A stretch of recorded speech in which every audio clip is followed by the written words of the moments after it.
प्रधानमंत्री जी ने भारतीय जनता पार्टी की अपनी जब मीटिंग हुई थी उसमें हेड ऑफिस में, और एनडीए की मीटिंग में 5-5.5 मिनट के करीब ईवीएम पे बोला, और उसी प्रकार से ईवीएम के बारे में शेरो शायरी चुनाव आयुक्त ने राजीव कुमार जी ने शेरो शायरी भी और डिफेंड करने की, यानी कि हमारे हिसाब से झूठ बोलने की दोनों ने कोशिश एक जबान में की है। तो इससे भी हमारा ये आरोप सिद्ध होता है कि दोनों ने आपस में गठजोड़ करके साजिश करके एक जैसी जबान भी बोल रहे हैं। तो ये हमारे लिए एक बहुत बड़ा सबूत भी है।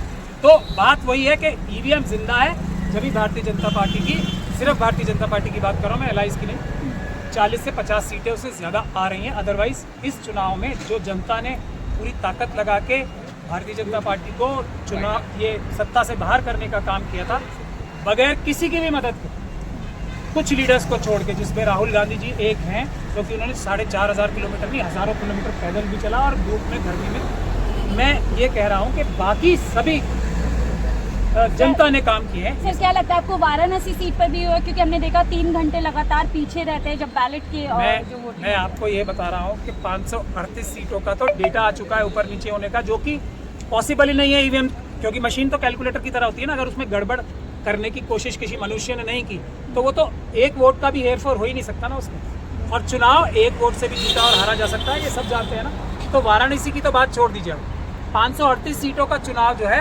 उसमें वोट जो है भारतीय जनता पार्टी के बढ़ाए गए हैं, ऐसा सबूत तो साफ साफ निकल के आ रहा है। क्योंकि ये गड़बड़ घोटाला कोई इंडिया के कैंडिडेट्स को फायदा पहुंचाने के लिए तो होगा नहीं। दूसरी बात ये है कि ये सबूत अब इतने ज़्यादा आ चुके हैं कि कोई भी बच नहीं पाएगा, मेरा ऐसा मानना है। हाँ, जो आपका सवाल है कि विपक्ष इसमें कितना साथ दे रहा है, अगर वो साथ देता तो ये चुनाव, विपक्ष पूरी ताकत से साथ देता तो ये चुनाव ईवीएम के माध्यम से नहीं होते। आज भी हम आखिरी बात ये कहना चाहते हैं, आज भी कानूनी तरीका जो है चुनाव कराने का, अब अगर चुनाव होगा कोई भी, तो वो है पेपर बैलेट से कराने का। जब तक के चुनाव आयोग अपना एक स्पेशल ऑर्डर नहीं निकालता रीज़न बताने के लिए, हर एक कॉन्स्टिट्यूंसी का अलग रीज़न बताने के लिए कि इसमें ईवीएम से चुनाव कराया जाना इसलिए ज़रूरी है। तो इतना बड़ा धोखा और धांधली देश में हो रही थी जब तक के हम लोगों ने मिशन सेव कॉन्स्टिट्यूशन की तरफ से 5 जनवरी